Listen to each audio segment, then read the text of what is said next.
लोकसभा चुनाव के नतीजे आने वाले हैं। ऐसे में आज सबसे अहम बात, सियासत में अपने विरोधियों को पानी पिला देने का दावा करने वाले नेताओं को ये जवाब भी देना चाहिए कि वो जनता को कहां से पानी पिलाएंगे। क्योंकि देश आगे बढ़ रहा है, पीढ़ी दर पीढ़ी पानी की तस्वीर भी बदल रही है।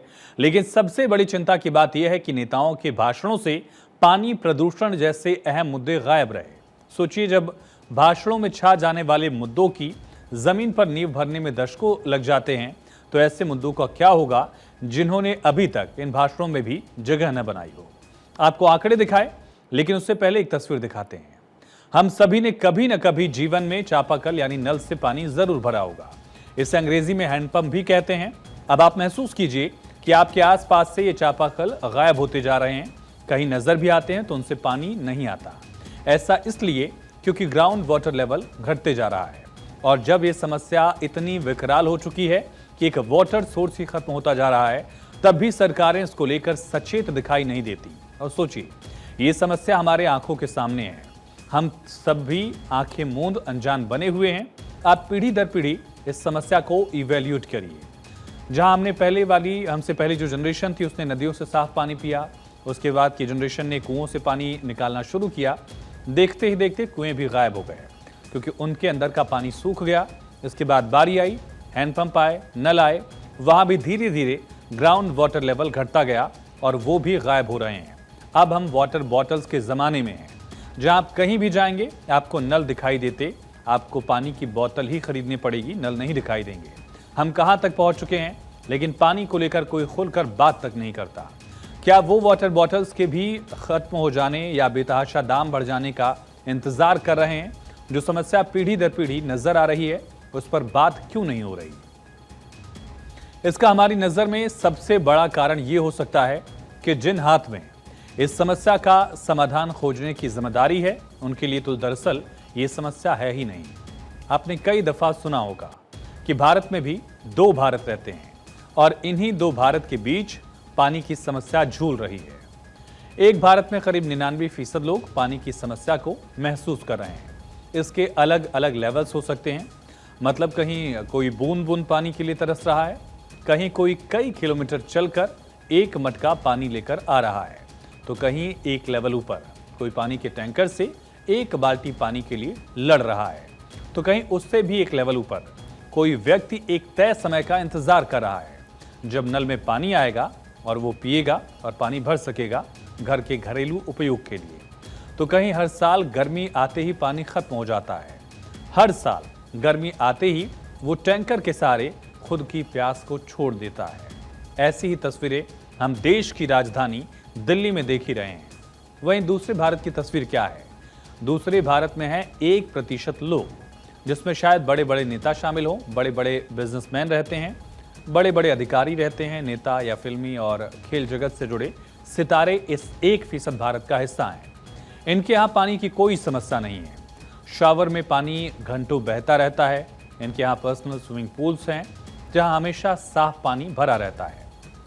अब आप सोचिए, जो लोग इन्फ्लुएंशियल हैं, जो पॉलिसी इंप्लीमेंटेशन करने वाले लोग हैं, वो 1% वाले भारत में रहते हैं और जब उनके लिए पानी कोई समस्या है ही नहीं, तो पानी पर बात क्यों करेंगे? लेकिन आंकड़े कहते हैं कि उन्हें बात करनी पड़ेगी, क्योंकि समस्या अपने अगले चरण में उनके घरों तक भी पहुंच सकती है। यूनेस्को की एक रिपोर्ट के मुताबिक साल 2025 तक भारत में पानी की समस्या बहुत ज्यादा बढ़ सकती है। इसके एक ट्रेलर को हमने खुद बेंगलुरु में देखा भी है। ऐसी आशंका भी जताई गई कि जल संरक्षण की कमी, प्रदूषण, अतिक्रमण, शहरीकरण और ग्लेशियर पिघलने के कारण आने वाले समय में गंगा, ब्रह्मपुत्र और सिंधु जैसी हिमालयी नदियों का प्रवाह कम हो जाएगा, यानी पानी इसमें कम बहेगा।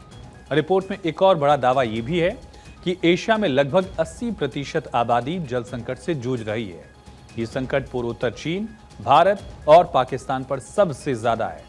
CWMI की रिपोर्ट के मुताबिक वर्तमान में भारत के प्रमुख 21 शहरों में लगभग 10 करोड़ लोग पानी की भीषण समस्या से जूझ रहे हैं। देश में साल 1984 में पानी की उपलब्धता प्रति व्यक्ति 6000 घन मीटर थी, जो साल 2025 तक घटकर महज 1600 घन मीटर रह जाने की संभावना है। यानी पानी की समस्या तेजी से बढ़ रही है। और आप सोचिए कि हमारे देश में लोकसभा चुनाव का सीजन खत्म हो गया, चुनाव को लेकर प्रचार प्रसार हुआ, लंबे चौड़े भाषण हुए, अलग अलग मुद्दों को लेकर बात हुई, वादों का जिक्र किया गया, दावे भी हुए, उपलब्धियां गिनवाई गई और आने वाले वक्त का विजन भी बताया गया। लेकिन राजनीतिक दलों ने इस समस्या का जिक्र करना भी जरूरी नहीं समझा। वो समस्या जो पूरे देश को प्रभावित करने जा रही है, उसको लेकर कोई नीति बनाने पर एक मैसिव प्रोग्राम चल ही नहीं रहा। ग्लोबल पॉपुलेशन में भारत की कुल हिस्सेदारी करीब 18% की है। इसके बावजूद हमारे पास विश्व का कुल जल संसाधन का महज 4% हिस्सा ही है। हमारे देश में प्रति व्यक्ति पानी की उपलब्धता करीब 1100 क्यूबिक मीटर प्रति व्यक्ति है। वहीं दुनिया के पटल पर पानी की कमी के लिए वैश्विक सीमा 1000 मीटर क्यूब प्रति व्यक्ति है। यानी दुनिया में वाटर स्कार्सिटी का जो एवरेज है, हम उसके बेहद करीब हैं। अब ऐसा भी नहीं है कि आपके नेताओं को इस बड़ी समस्या के बारे में मालूम ही ना हो। खबरों और तस्वीरों को एक तरफ रख भी दें, तब भी सरकारी आंकड़े हाजिर हैं। साल 2018 में छपी नीति आयोग की report composite water management index report, इसे पढ़िए। इसमें बताया गया है कि भारत में 70% पानी कंटामिनेटेड है, दूषित है। 75% घरों में पीने के लिए शुद्ध पानी नहीं है, पीने लायक पानी उपलब्ध नहीं है। वहीं गांव में रहने वाले 84% घरों में पीने का साफ पानी मैसर नहीं है। लेकिन यहां सरकारों के साथ हम लोगों ने भी क्या किया? रेन वाटर हार्वेस्टिंग की बात उठी, हमने क्या किया? नेताओं का गिरेबान पकड़ने से पहले हम जरा अपने गिरेबान में भी झांक सकते हैं। तो हमने भी इसको लेकर कोई काम किया नहीं है, ना ही कोई जागरूकता दिखाई, ना ही कदम उठाए, ना ही जो दिशा निर्देश है, कायदे हैं, उनका पालन किया। आप खुद याद कर लीजिए, क्या आप पानी बचाने के लिए रोजाना कोई एफर्ट करते हैं? जरा सी भी कोशिश करते हैं? क्या आपने कभी सोचा है कि मैं जब तक ब्रश कर रहा हूं तब तक टैप बंद कर दूं, या अगर मैं नहा रहा हूं तो कैसे कम पानी का इस्तेमाल करके नहा सकता हूं? या कुछ राज्यों की तस्वीर आप देख ही रहे हैं, जहां सरकार से लेकर समाज तक किसी तरह पानी को बचाने के लिए काम कर रहे हैं। आपको ये तस्वीरें दिखाते हैं। जल संसाधन के प्रबंधन में राज्यों का प्रदर्शन क्या है? हिमाचल प्रदेश से लेकर आप देखिए, जल संसाधन के प्रबंधन में राज्यों का प्रदर्शन आखिर कितना है। एक आंकड़ा है कि अच्छा जो है 65 से ऊपर, ठीक ठाक एवरेज जो है 50 से 65, और खराब के मामले में जो भी 50 से रेटिंग कम है। कोई राज्य जो है वो अच्छे वाली कैटेगरी में भी नहीं है, कोई राज्य ऊपर से नीचे लेकर एवरेज वाली कैटेगरी में भी नहीं है। सारे राज्यों का जो डेटा है वो खराब वाली श्रेणी में है। 50 से कम तमाम राज्यों की स्थिति है। अगर 50 तक का आंकड़ा होता, इसका मतलब ये था कि राज्य ठीक ठाक से प्रदर्शन कर रहे हैं। जो आप मेरी बाईं तरफ, इस तरफ आप देख पा रहे हैं, आंकड़ा जो है 65 से ज्यादा अगर किसी का आंकड़ा है वो अच्छी कैटेगरी में है। ठीक ठाक वाला एवरेज जो है 50 से 65 का आंकड़ा है, और खराब की स्थिति है यानी 50 से कम। हिमाचल प्रदेश का आंकड़ा 8 है, पंजाब 7 है, थोड़े से बेहतर है पहाड़ के राज्य उत्तराखंड। हरियाणा भी ठीक है, क्योंकि पानी की कमी ऑलरेडी है, इस वजह से एफर्ट वहां सरकार भी कर रही है और लोगों को भी एफर्ट करना पड़ रहा है। लेकिन बाकी राज्यों की स्थिति आप देखकर समझ सकते हैं कि कितनी बेकार स्थिति है, कितनी बुरी स्थिति है, और इसको लेकर ना हम बात कर पाते हैं, ना आप बात कर पाते हैं, ना ही सियासत में इसको लेकर बात होती है। ऐसे में आप समझ सकते हैं कि किसी भी राज्य की स्थिति बेहतर नहीं है। राज्य दर राज्य ये एक बहुत बड़ी समस्या है जिस पर बात नहीं हो रही, और उसका असर आप देख रहे हैं कि राजधानी दिल्ली में पानी मैसर नहीं हो रहा। कई बड़े हिस्सों में, बेंगलुरु में पानी की किल्लत राष्ट्रीय नहीं अंतर्राष्ट्रीय खबर बन गई थी। तो पानी की समस्या बढ़ क्यों रही है, इसके कुछ मेन फैक्टर्स आपको बताते हैं, फिर सॉल्यूशन पर भी बात करेंगे कि आखिर इस समस्या का समाधान क्या है। प्रॉब्लम यह है कि राइजिंग डिमांड, जनसंख्या बहुत तेजी से बढ़ रही है और उतनी ही तेजी से पानी की डिमांड भी बढ़ रही है। दूसरा एक बड़ा इशू है ओवर एक्सप्लॉयटेशन, अतिशोषण। खेती करने के लिए फैक्ट्री में पानी का बेतहाशा इस्तेमाल होता है और इसको लेकर कोई रेगुलेशन नहीं है, कोई चेक नहीं करता कि खेती में कितना ज्यादा पानी लग जा रहा है, जरूरत उतनी है या नहीं है। रात भर खेतों में पानी चलता रहता है। फैक्ट्रीज में, खास करके इंडस्ट्रीज में इसका बहुत ज्यादा यूज होता है और उसको लेकर भी बहुत कम ऐसे मौके आते हैं जब कार्रवाई की तस्वीर आती है। एक बड़ा कारण है पॉल्यूशन भी, और इसमें इंडस्ट्रियल वेस्ट का भी एक बड़ा हिस्सा है जिससे पानी दूषित होता है। कंपनियां पानी का इस्तेमाल तो करती हैं, लेकिन खराब पानी को डायरेक्ट वाटर बॉडीज में या ग्राउंड वाटर में उसको भेज दिया जाता है, जिससे और बाकी जो पानी है वो भी दूषित हो जाता है। एक बड़ा इशू है पुअर इंफ्रास्ट्रक्चर का। हमारे पास इंफ्रास्ट्रक्चर उस लेवल का है क्या, ये बड़ा सवाल, क्योंकि पानी के बड़े पाइप में कई बार लीकेज और ऐसे ही कई टैंकर में होने वाली समस्याएं भी हैं, जिसको एक बड़ा इशू माना जा सकता है। कुछ चीज़ें हमारे कंट्रोल में, कुछ चीज़ें हमारे कंट्रोल में नहीं है, या काफ़ी हद तक हमारे कंट्रोल से बाहर हो जाती हैं। क्लाइमेट चेंज मसलन ऐसा है जिसमें अप्रत्याशित मौसम का जो पैटर्न है मानसून को बाधित कर देता है। इससे पानी की कमी बढ़ती है। मान लीजिए मानसून लेट हो जाए तो इससे पानी की किल्लत कई जगह पर बढ़ेगी। खेती के लिए दिक्कत होगी, आम दिनचर्या में भी पानी के लिए इशू होगा, एक समस्या हो जाएगी। तो ये तो समस्या हो गई, समस्या के कारण की बात। अब समाधान की बात करते हैं कि आखिर सोल्यूशन क्या हो सकता है, मतलब हम पानी को बचाने के लिए कर क्या सकते हैं। अ सर्कुलर वाटर इकोनॉमी, ये सोल्यूशन कैसे है ये समझिए।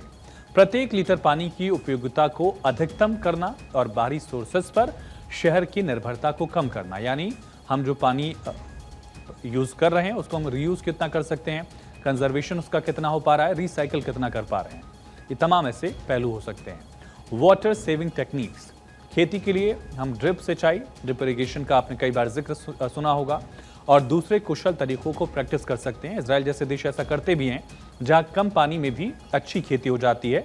हमारे यहाँ उल्टा है, पानी ज्यादा लगता है, खेती एक एवरेज होती है। पब्लिक अवेयरनेस कैंपेन्स भी इसमें एक बड़ा हिस्सा निभा सकते हैं, एक सोल्यूशन हो सकता है।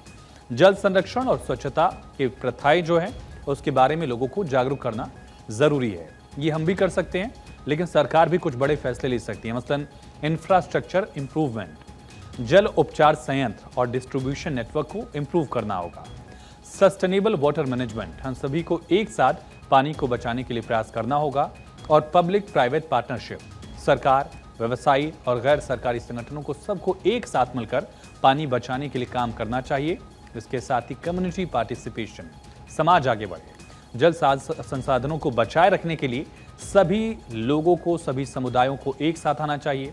इसके अलावा एक और सोल्यूशन ये हो सकता है कि टेक्नोलॉजिकल हिस्सा जो है, टेक्नोलॉजी का इस्तेमाल करके भी पानी को बचाया जा सकता है। मसलन अगर कोई ट्यूबवेल से पानी यूज कर रहा है, वहां पर ड्रिप इरिगेशन अगर यूज करेंगे तो कम पानी में खेती हम कर सकते हैं। ऐसे ऑप्शंस भी हो सकते हैं जहां तकनीकी का सहारा लेकर पानी की बचत करें। रेन वाटर हार्वेस्टिंग भी एक बहुत बड़ा पहलू है जिसका जिक्र होता है, कई बार नियम कायदों में इसका जिक्र होता है, लेकिन इम्प्लीमेंटेशन के मामले में उसको लागू नहीं करवाया जा सकता है या नहीं करवाया जाता है, जिसका नुकसान हम देखते हैं कि बड़े शहरों में ग्राउंड वाटर लेवल बहुत ज़्यादा नीचे चला जा चुका है। बेंगलुरु से लेकर दिल्ली तक इसके उदाहरण हैं। यानी पानी की समस्या को अब समाधान की ज़रूरत है। पानी की किल्लत उन 1% लोगों के घर भी पहुंचने वाली है जो भारत के 99% लोगों की पानी वाली समस्या को कभी समझ ही नहीं पाए। और इस समस्या पर अब बात करने का समय है, वरना चापाकल नल की तरह कहीं पानी की बोतलें भी गायब न हो जाएं। तो सवाल करने में कहीं सूखे होठ भी जवाब न दे जाएं। ये अहम सवाल है और इसको लेकर अब समाधान की जरूरत है, जागरूकता की जरूरत है। सियासत में इस मुद्दे पर बात हो, ये भी जरूरी है।